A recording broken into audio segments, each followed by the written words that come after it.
Oh, here we go. This is a big, big one today. I'm so stoked to be able to talk to Nicholas Renbeck and Michael Brake, who have been nominated for Outstanding Sound Editing for a Comedy or Drama Series Half Hour. Congratulations, guys. Thank you. Thanks, Danny. I was stoked to be able to talk with you about this because I feel like when we're working together in post, there's not a ton of time to talk about craft. We're in there with limited amounts of time asking you guys to do what would be done in features, and we're trying to accomplish it in a 30-minute episode. And I know you all put a ton of work into pulling that off. It's always a challenge, and I appreciate it. And I'm so stoked that all that hard work is being recognized here today. Thanks, man. Yeah, thank you. So I really wanted to kind of get down to brass tacks, and kind of start with the most important question of all, which is, who's your favorite director of this episode? I think that's you, man. Okay, I just wanted to get that out of the way so that we could be serious about this. But to expand on that, man, it's I think the writing and directing of this episode was just so amazing. There's so many wonderful good things, and then the way you actually directed and brought out it is the most gemstones exactly gemstones episode. It's perfectly gemstones and not at the same time.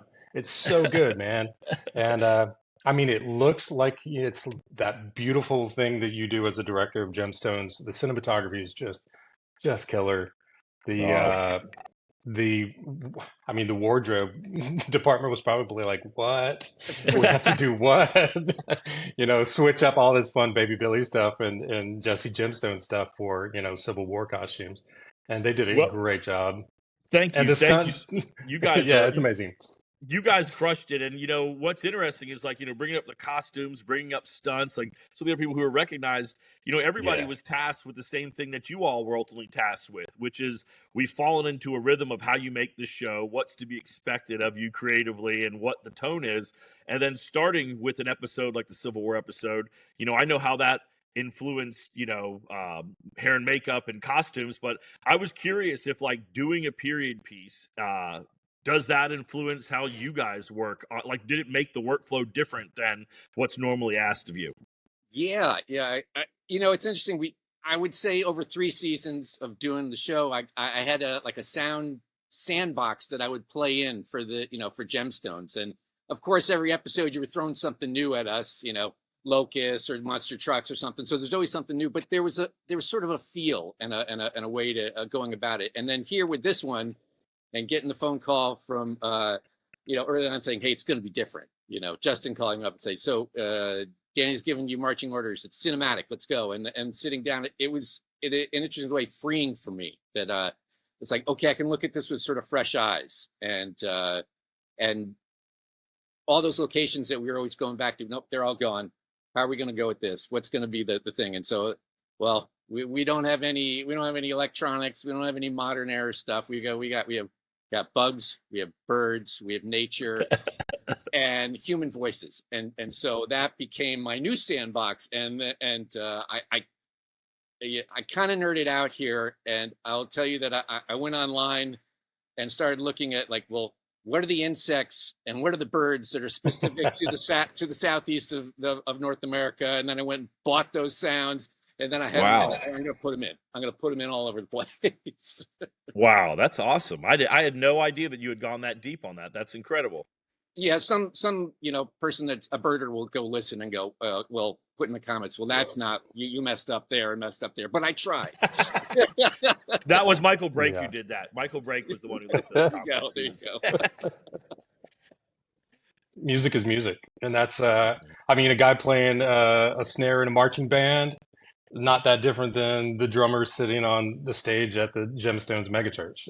It's really not that big of a difference for me. And realistically, like you said, each of these episodes gets treated like a film where Joey Stevens, our composer, is writing, much earlier than Locke. And it's great. So he broke out this whole Elijah theme very early. And, taking some of that and spreading it across, Justin was doing that in the edit. I did a few pieces here and there. And then Joey kind of recreated some of those into bigger score pieces. But it doesn't really change. To me, music is music. And, and even to that degree, it's like the licensed music that DeVoe gives. I mean, we're going to need to take a minute and talk about DeVoe's brain. Also Oh, my nominated. Lord. Also Also nominated. Just Also nominated. Yeah, I mean, no doubt. I mean, I'm curious because, I'm involved in so many of the decisions of like how we straddle the budget and what we do when it comes time to like shooting this and prioritizing what's important in production. yeah.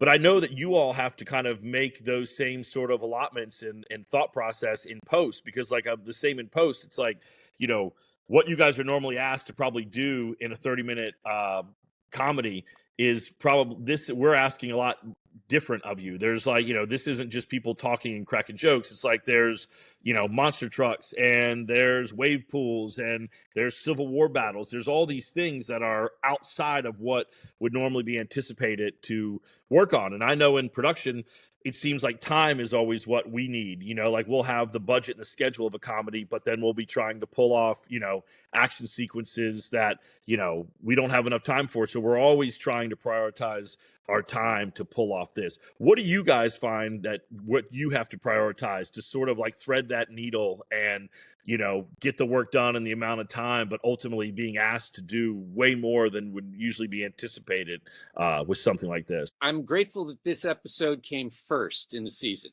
because Justin was able to send me some of the battle scenes early, like a month out or so, where you had it. The visual effects weren't finished, of course, but the first tracking shot across that battle scene. And so I got an early look at it, and I was able to work on it, send it back to you guys to give me notes back on, and it kind of cleared those big battle scenes out of the way for me, so that then when we finally got the episode, suddenly I was able to like look at the quieter scenes and spend a little bit more time figuring out how we can make those feel bigger and broad, within the quietness. And so that was extremely, I guess, fortunate and lucky. And then also I kept coming back to this episode while we were editing other ones. I'm like, I'm going to go back in and spend another day here. I should be working on this episode.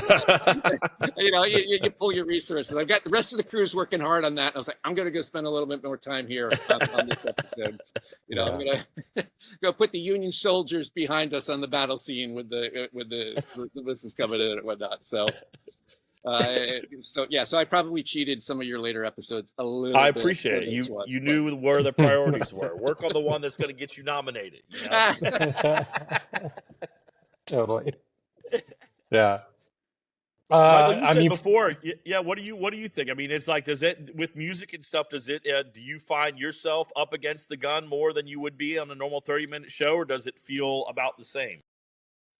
I mean, honestly, dude, from at some point in season 1 of this show, because this was such a departure from like Eastbound and Vice Principals, where all of a sudden there were original songs and these big set piece musical numbers. Amazing. Like one of my favorite deviations from the other Rough House series, original songs. But somewhere in season 1, I was like, we've got to get these to me much earlier than we have been, and the editorial team has been real great with that. So for this particular episode, Prelude, I got almost all of the on-camera music, I think, in August, and we mixed in January. Great. So I was actually looking at, and that was one of the things that allowed me the time to go through a little bit by little bit and say, you're like 3 frames off of sync on this one. The cue is right. But then one of the campfire bands, I was like, man, they're just playing at the wrong tempo. I was like, I think you guys have the wrong track. And I replaced it and sent it to DeVoe, and he was like, oh, yeah, I think that's right. Because he had sent it to me with concern, like, it just doesn't look right. And I was like, yeah, I think it's the wrong piece of music. So totally switched that out and got that into shape. And being able to take that extra time to actually look at all those details. It's one of the things that I don't know if people know what I do when I'm looking at like that marching band. It's a quick, crane shot, like the band is walking by real fast, but I'm going through and I'm putting locators on each one of the snare hits that that drummer's doing. And I'm like, I want it to look real, man. I want it to really, because the moment it's off, I hear this from like prop masters, who do gun work, and they're like, there's so many gun owners in America that if you get it wrong, someone's gonna be like, oh, that was terrible, that was terrible. And then, but I feel the same way about musicians. I'm like, there's so many musicians in America. The moment that Yep. you see it and it's the dude's not playing what the dude's playing, it's It like sticks you're out. sunk. Yep. You're sunk and you're out of the story. You're gone, man. So like I go in and I like line it up and this drummer, was really late on one of them and I was like, I gotta move it. It sounds a little funky, but it sounds live and real because it looks live and real. It Mhm. It's sells great. that That's the scene. stuff I love. It So totally what? it totally locks that scene in, I find, because I was watching the rough cut earlier and I was like, I didn't know what you were going to be able to do with that. Quite honestly, I didn't know if it was all one track or if you had the splits or exactly. And I was like, I was resigning myself. Okay, that's going to be a little rubbery. And then when it showed up on the stage, I'm like, oh, we're here. And then Martin just like placed them a little bit and put the panning in, and suddenly that whole thing like totally clicked in for me in such a wonderful way that up to that point I was like, it's going to be great, but now it's extra great, and I was so psyched on that when those tracks came into the stage. So When it comes to the music, the live performance, and they're like, how much does being a musician inform your job, or does it not at all? I mean, it does in terms of knowing how an instrument is played, at least. You get to you know, I play drums, so I'm very used to what it is, and I'm always trying that, especially the drummers you have for the church are Mm-hmm. fantastic. Those guys are amazing, and it's like always tight. But the drum line that you had for the Cape and Pistol, the duel with episode. There were a Mm-hmm. couple, loose things, a couple extra beats here and there, and I was like, "Oh, let's just make sure we hear those two." I want every little crack to be a crack, man. And uh, I mean, so in that sense, it helps. But when I'm temp scoring too, it's kind of like, taking one of Joey's cues, like when I'm temp scoring some of the action scenes, not particularly in Prelude, but in other episodes, it helps to have a sense of how to pull stuff apart and just start like floating in it in place. It feels like being part of a jam band in that sense, man, where I'm getting to like just kind of place things and bring them in and out. And it's cool. Oh, it's It's great. to me, it's playful. I have so much fun doing what I'm doing, man. I bet. I mean, I always have fun when we get to this part of the show where we get to get in there and work with y'all and come into this room and hear what you all have like put together and how much it elevates what we've shot to go in there and hear it and to feel that place, not just like visually seeing it, but feeling it, hearing it. I was curious about like, creative versus technical in what you both do, like, I don't know, where do you like, what you guys are kind of talking about is a lot of like, there's a lot of precision involved. There's a lot of like finding those details and like making sure that things are like accurate. Like how much of this job is creative versus technical, do you think? I mean, it's probably an equal split, and you want it to be a little bit more creative, but you better know what you're doing technically, otherwise it's just going to all blow up in your face. And I guess if you don't know, you better have somebody on your team that does know. And thankfully, I have a great team of sound editors that I work with, and all the folks at Postworks where we mix. The tech team there. So if I have a question, they're going to answer that section for me.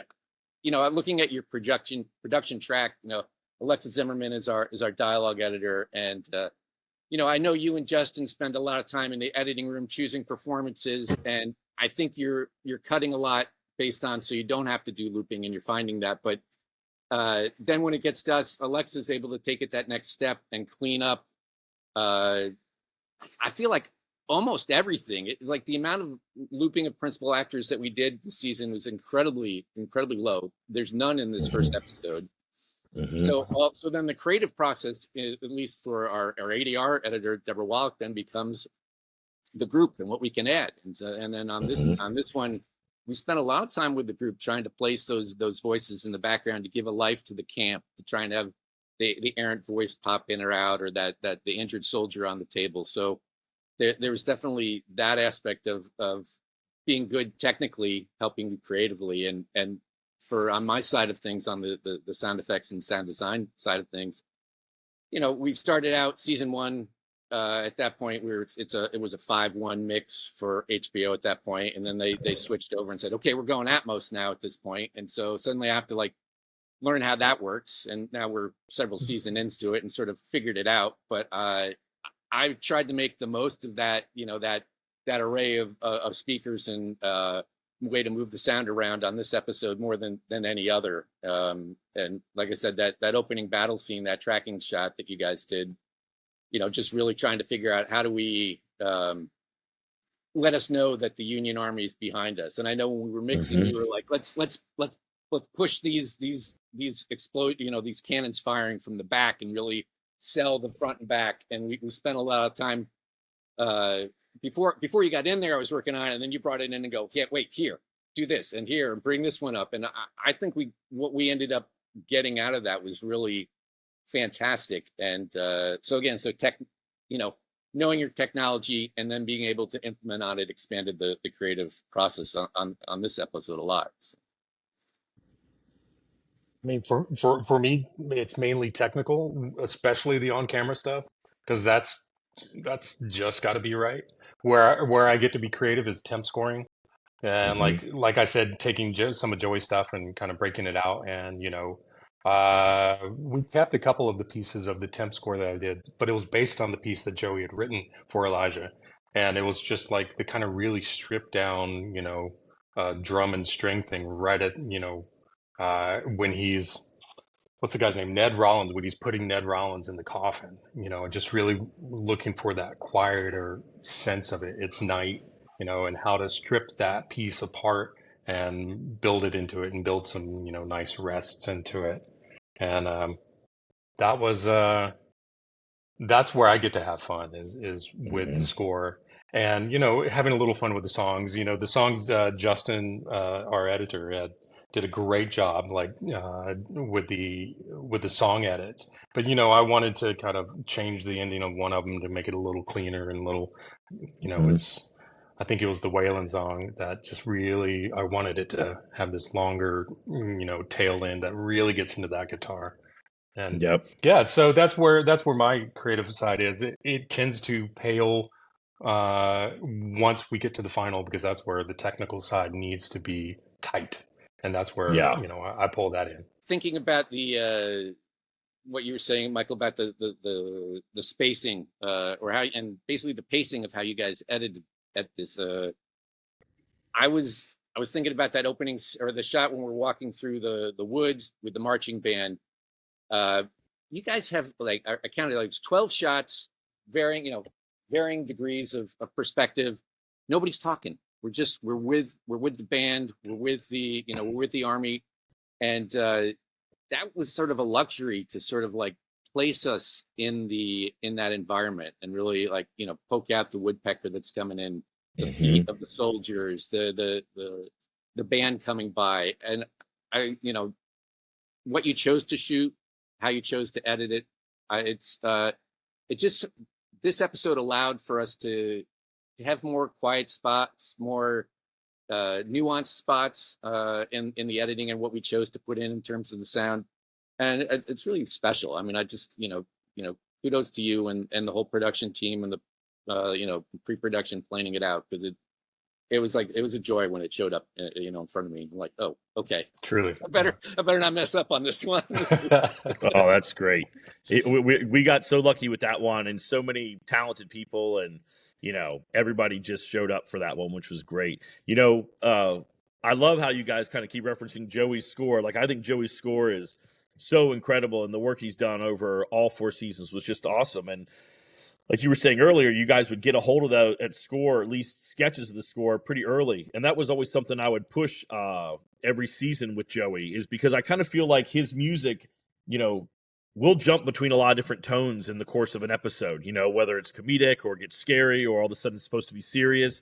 And to me, the score is what lets the audience know where they're at, like what we're approaching this dramatically and not comedically, or it gives you those hints. And I kind of found that through the seasons, it's like also, even if the score ends up being completely different, Joey's initial takes and, with themes, these characters, I feel like it influences, everybody's work. It's almost like an easier way to explain the tone than using words. Like I could show writers, let them hear a little bit of what I'm thinking for a character's theme, and then that starts to influence their storytelling, of how they start to imagine how that character's written. And I was just curious with y'all, when you get a hold of Joe, like, does that score do the same thing for y'all? You guys are getting that before you're talking to me sometimes. Like, does Joey's score help inform you of like what we're up to? Like, is that how you all use it as well, or no? Am I no. up the wrong tree? I'm trying to figure out what I can sit next to it that will complement it, and will complement your story. And don't worry, we'll let you know. Yeah.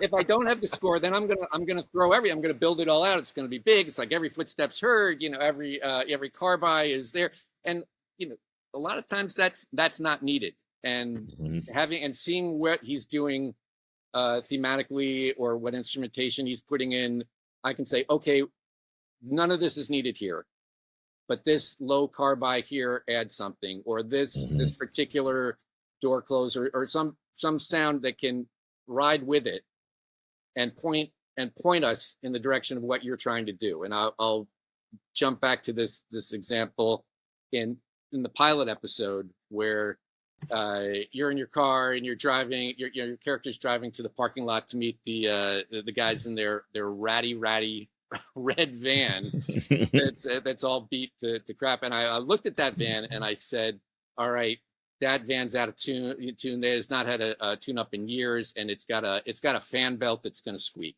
I have that sound effect.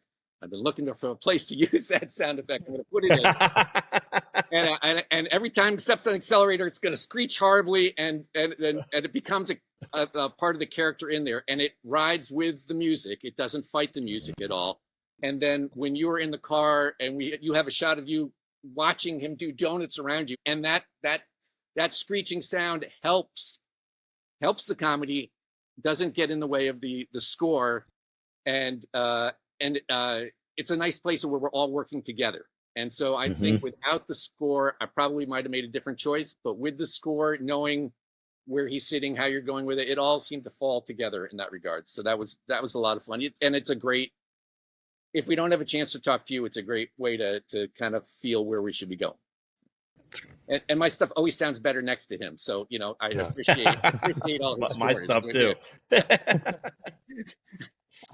Joey to me is one of the most versatile guys in Hollywood. Like, just the fact that he can score what he's scoring, whether it's dramatic, synth rock for some of the motorcycle rides, and then bust out, like, to me, the songs, Amy Lee songs and Baby Billy songs that you guys wrote through the years, just some of the best songs ever written for television.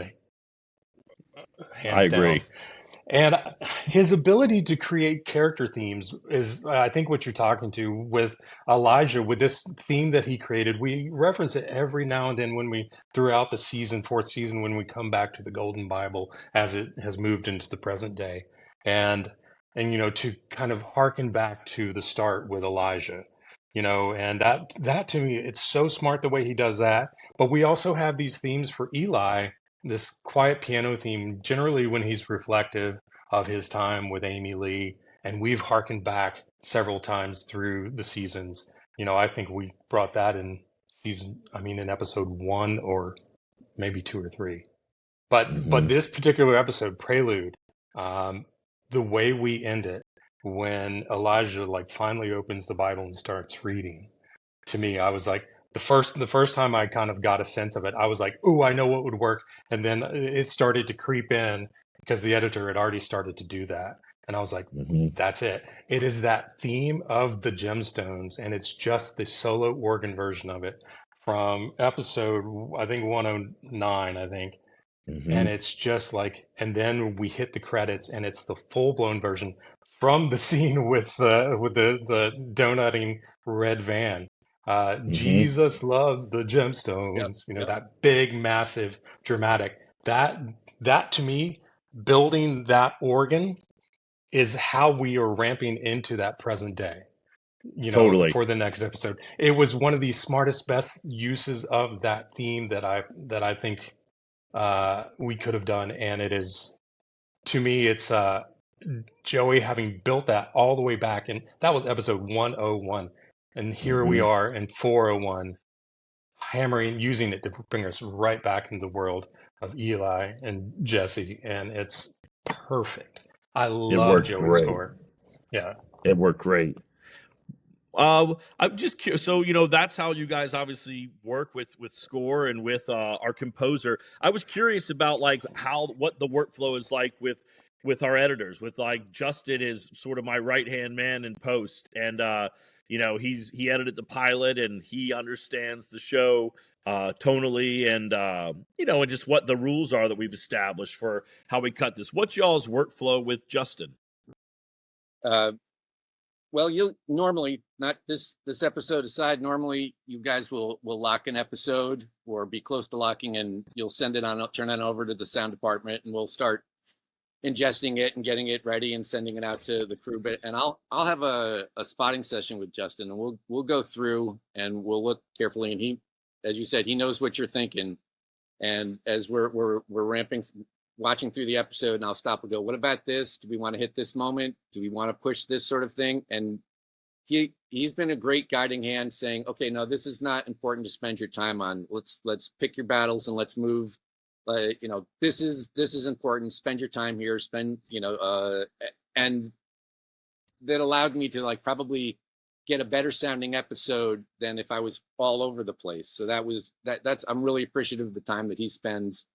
And over the years, getting to know, like the first season, I'm trying to figure out your sensibility and Justin's sensibility. And then as we get further into it, all right, I'm starting to understand. And so we're still screening the whole thing. But there's probably more jokes happening between us, and as the familiarity becomes, as we know each other better. But yeah, it's a guiding hand that keeps us on the right path, I think. So.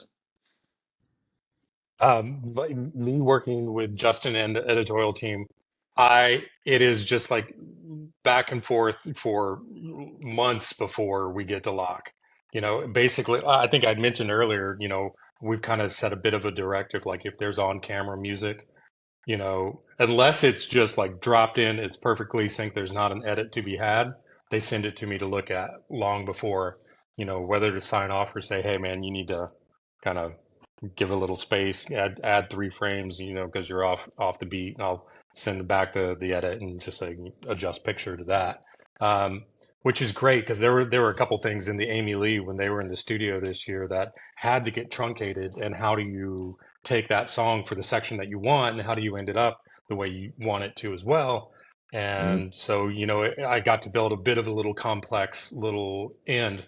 I sent it to Joey and said, hey, just so you know, I'm like cutting your song up a little bit, and he was like, no, it's actually good, let it go. So I sent it off to the editors, and through the years of doing this on Gemstones, it just became that natural rhythm that as something came up, even in the preseason, if something needs to get looked at, talked about, kind of worked on, even long before lock, just send it to me, let me take a look at it. I'll give an edit adjustment. So hopefully by the time we're getting to lock, I have done, all of the major edits on camera music. Between Joey and I, we've basically got the score pretty much locked in. So getting to lock, it's pretty good shape, man. It's like really good, which is, once again, like you said, you treat every episode like a film, and it feels really good that way. It's such a well-greased engine now. I feel the same way, in the sense that, like, you work on a feature and it's like everyone, you figure out how to work with each other, and the movie's done, and maybe you get a chance to work on something else together. But thematically, tonally, conceptually, everything can be different, and so everyone's learning again. And with a TV show, it was interesting to like come back and work with you guys year after year, and like in how I would see that everyone was like understanding this and getting it is that as the seasons went on, the notes became less and less until like by the end I would come up with the sound mixes and be like, I think I had like 0 notes. I don't know why I came all the way up here for this, but that's all just a sense of like I felt that. I felt like everyone understood what the assignment was, and I feel like we were all changing each other's tastes and melding into something that none of us maybe would have got there on our own. It was sort of everyone between Joey and Justin and you guys. Everyone felt like they were pushing each other and pushing it into a zone that was a lot of fun. This music team I love editorial and all, but this music team of me and Joey and DeVoe, there's, our text chains are miles and miles long after an entire season. It's bonkers how much we talk. But inside of that talk, we are just like, there's so much collaboration back and forth. And I feel like we all just really get and understand each other and have a lot of fun doing it. It's really fantastic. I love it. It's definitely my favorite part about making anything is just that collaboration of like finding other like-minded people that are inspired and want to push themselves creatively to do things they haven't done before, or to bring something to life that maybe feels ambitious. And it was always fun turning to y'all and kind of getting that same sense of adventure from you all, that we were willing to kind of put the effort in and put the work in to achieve something that's probably more ambitious than it should be. You've won a couple Emmys. Can you tell me, when you're working on an episode, that it's going to win an Emmy? How do you guys decide? How do you know? I feel like when I'm working on an episode, I generally will get the sense of whether, all right, this is the nominated episode. One of these one of these is for an episode of Barry that when we did it, I was like, there's no way in hell sound team, you don't put that up for the Emmy. That was beautiful. That was amazing. And I felt that same way when I saw Prelude. I was like, it's just so good. It is outside of the box, like I said before, it is the most gemstones, exactly gemstones episode. It's just these departures that kind of challenge us and force us to kind of think a little bit differently about the show itself. To me, that's the thing that you should highlight in the Emmys. I was a little shocked at the lack of nominations for some of the other categories, including directors and actors, picture editing. Yeah. But I'm pretty stoked. You know what? But look, man, we got you guys in there. Come on, yeah. I'm extremely grateful, and it's like I don't know if I have a sense of like what's going to get nominated or not, because I feel like our show here got missed for the first few seasons. Like it's like, people, are you watching? Are you tracking this show? Yeah. And I feel like people caught up now, which is nice here in the last season. Suddenly it's like, oh, and I have people calling me. It's like, I found the show. I'm watching it. This is hilarious. I'm like, where were you? Yeah. I told you years ago it was funny. You asked what I was working on. I said, I'm working on the funniest ass show that I've ever worked on. You check it out. And it's got a lot of heart, and it's irreverent. And it's great. And so but they got here. So I'm happy they got here. And, but yeah, for this one here, I was like, as I was putting stuff together and putting stuff in, and I was like wanting to go the extra mile on this, just on a personal level in terms of, as I said before, I think this episode is sort of freeing, as Michael said, because it's something different. And it's like, oh, I can look at it. I can look at the show again with fresh eyes, and a location that we always keep going back to in the original show, like say, it's a steakhouse. It's like, we know what that is. It sounds, but here it's like, okay, we haven't been in this space before. Totally. How am I going to build this world that your characters are going to live in? So it sits in sonically. What's this sonic bubble going to sound like? And how I'll say those floorboards in the opening scene with the minister. like that was I watched that scene and like that was like my jumping in point to that scene, because I've been in churches with big wide boards and the hand cut nails, and you step on them and it irk, and it's big and it's empty, and the way you guys shot that in terms of the camera up high and then you cutting in close with the gun or the tray or grabbing the money, I love that in terms of perspective for what we can do with sound work. We can play it loud, we can play it back a little bit, give it more room. And that there was so few people in there as well. I was like, okay, that's sad. That's like, this is sad. It's empty. It's lonely. Let's play this. Let's push this up. And then I love when you cut outside and suddenly, okay, we can bring the birds and we bring the atmosphere around the horse. You got a wagon going in the background. All that was new and exciting for me in a way that I could sit there and really build that and keep coming back and finding little moments. Like, I'm going to put this crow here when he talks about the war, because and then I started putting that crow call in every time we came back to a dying soldier, and he's sitting there and he's not, he's supposed to be praying and he's not, and they die and the crow flies off. And then you have that great, for me, this is my little silly nerdy thing. Then you have the shot of the crow on the body at the end after they've all been, the whole thing's been massacred and they're flying away. And he's had this moment where he's, for all intents, he's found God at that point, and that's like the crow is leaving. And for me, it was like, oh, maybe no one else gets this, but I'm putting these little things in here for me because I love it. I love that. You're telling a story, holding it in. Yeah. And what story can I tell without getting in the way of your story, and point the eyes to your story? So if I could do that, and this episode allowed me to do it, and that was a lot of fun. Yeah. Magical.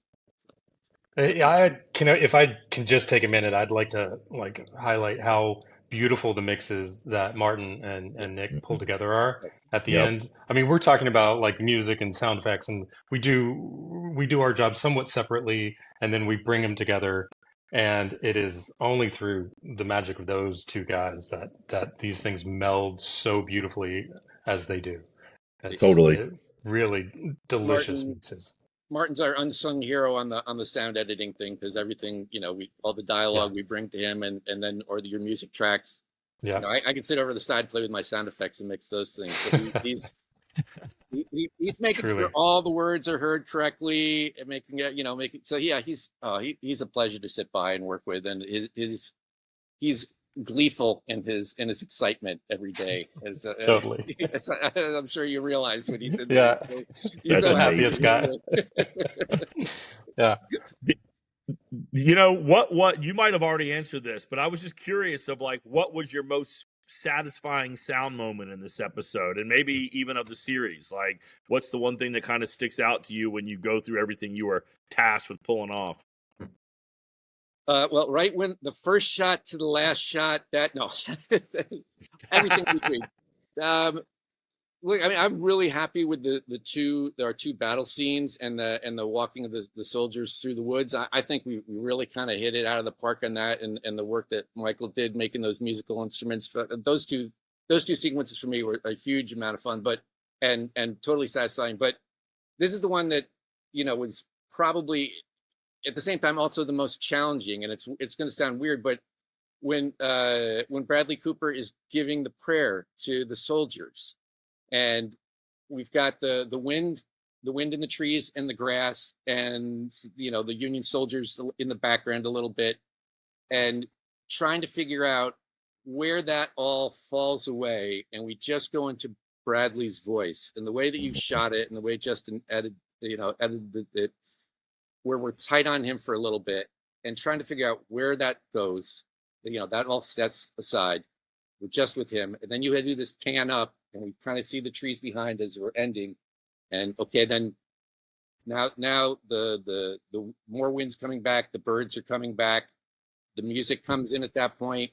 That's magical, but it was really tricky on how to figure out where and how much. And I talked to Justin a good amount on that, and I think we probably worked on it again when you came up, and to fine tune that. And I think we hit it, and I think we were really successful in where we got it. But I found that sort of the most challenging spot of the episode, because tonally it has to be just right. If we're talking whole series, I mean, it's crazy, man, because I get to do so much different stuff. There was one point like the hospital chase and like all those bikers and everything. when I temped that out, I had such fun doing it. Joey was like, "Hey man, can you send me your edit?" It's this chaostrophe of like overlapping tracks, and he was like, "I really love how the drums go." He said, "I'm going to rewrite some of the melodic parts so it's not the same piece, but I really love the drums. You've really really done a dynamic job." To me, that's like that feels good. But I mean, I think I talked about the tiny detail of the snare drum for the marcher, Mhm. which that stuff really like is satisfying. But the thing that I constantly think about, it's the dumbest little thing in the world, and I love it. It's like I see it and I just like shine inside. It's when Lori and Judy are singing "Little Angels, Big Hearts," Mhm. uh, and there's one shot of Jesse and Eli, and they clap, and there's no clap in the music. But so I was like, you could just put a clap, but you guys clap a flam. It's like, so I go in and I grab two different claps and I'm putting them together. And even in the lock from the editors, there's no clap on you guys. And I'm like, well, where's the clap? And it's just like getting to add a flam so the claps are different sounds. It's the dumbest fun stuff that I get to do. That I catch that little stuff that's missing and like make sure it's real. It's got to be real because it's got to sound real to feel real. And you Yep. can't, don't break the dream, man. So that's like let people stay immersed. It's gotta be that. I loved it. It's so much fun. I guess to answer your question in terms of if it's the whole series, I might have to go with the Locust. With the Locust Oh one yeah. at the end of 3, and Baby Billy's head rolling. It's big. The big that was so ridiculous and so wonderful. And we made so many Locust sounds that we had so much fun, putting that together. So in terms of something the biggest and the most exciting, like you guys, that was so fun. That was yeah. You I crushed think when that. you were here, I was like, well, we have these locusts, and then we have these, and then we have this, and, And then some more locusts. and here's some more, and we couldn't stop, and then So yeah, I Totally. was appreciative of that episode. So there's so many. There's really so many, and that's was one of the great things about this series is you gave us almost every episode. You gave us something new to try and figure out. Okay, how's this going to fit into this world, and what can we do with it, and how big can we make it, and when do we need to get out of the way for your story? And it was always an enjoyable challenge, and kept like it was never a dull job. Never. Well, I honestly, I've had such a great time collaborating with y'all, and I know we'll get an opportunity to do it again. And it was, it was a blast, like it always was. And you know, I guess my last question to y'all would be, every artist takes something from every project. What are you taking away from this show? Do you think at the end of the day? Want to go, Michael? Sure. I mean, for me, I think making making art with friends and good people is the lifeblood of happiness for me. Honestly, getting to work on a show that is this fun and creative and out there and wacky and doing it with incredibly lovely people. You know, everyone that you brought together on this team has just been like gold. They're just like the best of the best and wonderful human beings. And it's just a blast to work with. So to me, that's what I take away is that's what I'm not, I look for that in shows that I move on to and work on otherwise. And I work with, you guys on other projects here and there, but I'm Mm-hmm. always looking for that, that sense of family, the way we had on Gemstones. Yeah. It's beautiful. Obviously, I should have answered first because that was the exact answer. You can just copy him. You can say Totally ditto. yeah, I would say, Danny, you bring a fantastic energy, and we're not down on the set. I don't know what's going on, but when you come up to New York, and all my interactions with Melissa and Justin and the whole picture department and your producers are always so supportive. They're looking to figure out a way to make us so we succeed at what we're doing. And when you guys show up in the mix, and there's always good energy and everyone's happy to be there. And we might hit some difficult parts we got to work through, but everyone's still like the attitude never gets negative. And I really appreciate that. So, thank you for building a crew and assembling this group of people that sort of feel like-minded in that way, and it allows us to have this rich, rewarding space in which to work in. So yeah, as Mike said, I'm always looking for that, and this is a winner. And when the next show doesn't deliver like that, I'm gonna be like, guys, you're doing it wrong. You're doing it wrong. This is how you do it. Well, I've had the best time working with both of y'all and your teams, and I couldn't be more proud of you. I'm so happy that your work's being recognized as it should. Really, job well done, and I'm glad that we took the time here to talk about it.